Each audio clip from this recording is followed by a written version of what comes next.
Sejam todos muito bem-vindos a mais um mergulho profundo nos nossos estudos de hoje.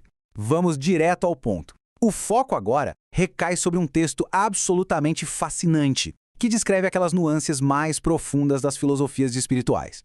A narrativa apresenta duas colônias com dinâmicas sociais que são literalmente como água e vinho. É uma história que envolve rapidinho, conduzida por personagens debatendo temas super densos, sacrifício, recompensa e toda aquela complexidade do comportamento humano e, claro, espiritual. O nosso objetivo aqui, de forma totalmente imparcial, é destrinchar esses conceitos e entender de vez as diferenças centrais entre os locais apresentados na fonte, nosso lar e campo da paz. É uma baita oportunidade para a gente compreender como a obra estrutura essa ideia de evolução e assistência. Bom, vamos mergulhar nisso. A personagem Cecília traz essa afirmação bem impactante no texto e ela é a grande âncora de tudo que vamos discutir. É uma constatação incrível sobre como o processo de cura funciona. Pensem bem, a frase sugere que o sofrimento visível, aquele choro ou gemido, na verdade já demonstra uma certa abertura para receber ajuda. Por outro lado, a revolta levanta um muro quase impenetrável. Entender a essência dessa citação é absolutamente crucial para a gente desvendar como funcionam os diferentes ambientes de trabalho descritos na narrativa. O que nos leva a esta grande questão filosófica que emoldura toda a história. Imaginem de forma prática. Como a gente intervém quando o paciente bate o pé e nega com todas as forças a própria condição?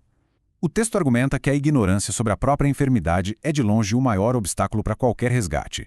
Quando a pessoa cria fantasias perigosas e acredita cegamente que suas atitudes destrutivas estão corretíssimas, tentar ajudar deixa de ser um simples tratamento e vira uma verdadeira batalha contra a negação. É exatamente esse dilema que define o cenário mais tenso da nossa análise de hoje. E assim chegamos à primeira parte do material, a paisagem social do além e a impressionante sinceridade do pós-vida. Antes de entrar nas colônias, precisamos estabelecer o cenário. A fonte descreve que a paisagem social no plano espiritual tem o mesmo formato da Terra, mas a essência é radicalmente diferente. Aqui na experiência material, a gente sabe bem como é. O ambiente vive marcado por falsas apresentações, intenções ocultas, as famosas máscaras sociais.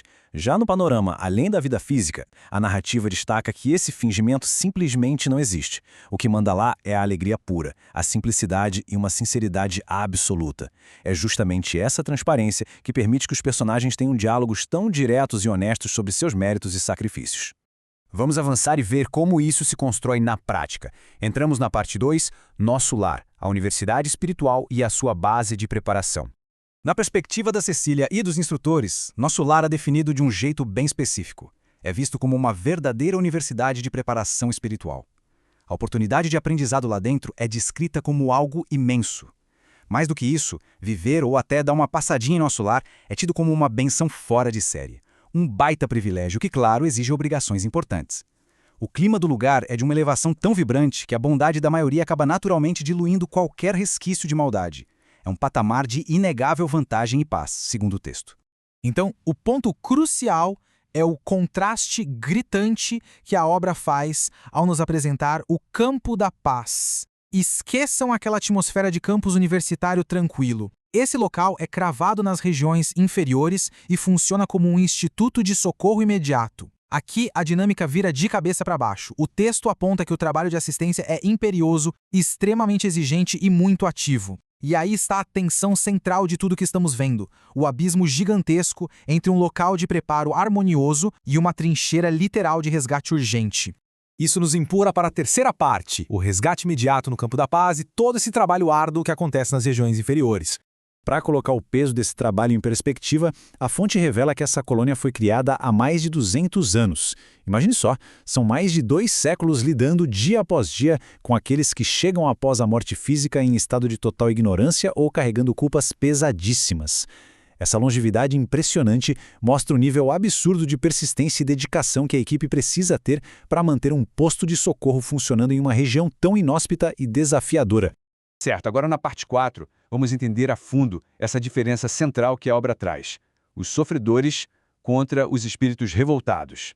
E isso ilustra brilhantemente o clímax do argumento da Cecília sobre o motivo do trabalho no campo da paz ser infinitamente mais duro. De um lado, em nosso lar, temos os sofredores. Sim, eles choram, gemem, estão desequilibrados, mas já sentem remorso, e o arrependimento é o primeiro passo que permite que eles melhorem progressivamente. Do outro lado, no campo da paz, o embate é contra os revoltados e obsessores. São descritos como irmãos que não acreditam que estão doentes. Eles se agarram às suas fantasias perigosas com unhas e dentes, jurando que estão com a razão. Lidar com quem quer ajuda é um processo. Agora, lidar com quem ataca a mão que tenta curar é uma missão de desgaste extremo. Como se não bastasse, a narrativa detalha que o campo da paz sofre uma influência inevitável e fortíssima da própria humanidade encarnada, dada sua proximidade com a Terra. O ambiente lá é bombardeado por figuras contraditórias. Materialistas que se disfarçam de grandes filósofos, indivíduos mal intencionados escondidos sob capas de santos e muita, mas muita má-fé fingindo ser generosidade. É uma atmosfera tão carregada de hipocrisia que exige uma vigilância ininterrupta. Um vacilo e o resgate se torna perigosamente delicado. O que nos faz questionar os motivos por trás de tudo isso? Entramos na parte 5, o valor do sacrifício e as recompensas ocultas do trabalho árduo. Afinal, por que alguém escolheria ficar num cenário tão hostil? O texto responde mostrando um ciclo contínuo de serviço muito bem estruturado. Passo 1. Servir ativamente aos ignorantes e sofredores. Como o progresso é lento e faltam missionários, o passo 2 é focar na educação de novos cooperadores lá dentro mesmo. Para aguentar o tranco, o passo 3 é receber visitas e o encorajamento de instrutores superiores. E o passo 4 é a linha de chegada. Ganhar recompensas excelentes e altos valores de intercessão. O esforço diário é colossal, sem dúvida, mas a compensação espiritual a longo prazo é descrita como sendo inestimável. Olhem que forte este trecho do texto. Ele captura perfeitamente a essência desse compromisso fraterno. A obra salienta que a galera simplesmente abre mão do próprio avanço, adiando voluntariamente conquistas sublimes só para não abandonar os colegas de trabalho antigos. É a solidariedade e o amor falando muito mais alto que o interesse individual. Uma coesão de grupo incrivelmente bela de se ver. E assim chegamos à nossa sexta e última parte. Laços familiares e esperança. Uma verdadeira história de reencontro e paciência. Agora, o que é realmente interessante nessa linha do tempo é ver como esses conceitos gigantescos ganham um rosto muito pessoal com a história da Cecília. Tudo começa há 50 anos, quando o pai dela é resgatado e, por pura gratidão, decide ficar trabalhando na colônia. Tempos depois, a mãe se junta a ele. Há exatos 20 anos, a própria Cecília e a prima Aldonina também entram para esse santuário familiar. E o mais impressionante, o futuro ainda aguarda expectativas.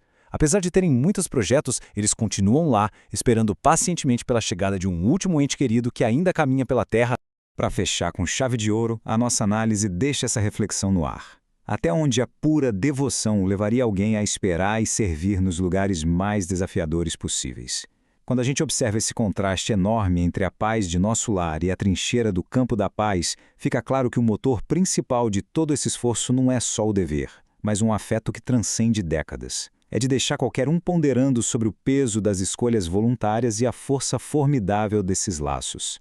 Um verdadeiro atestado de renúncia que instiga a gente a querer descobrir muito mais sobre esses relatos. Ficamos por aqui nesse estudo, pessoal. Até a próxima.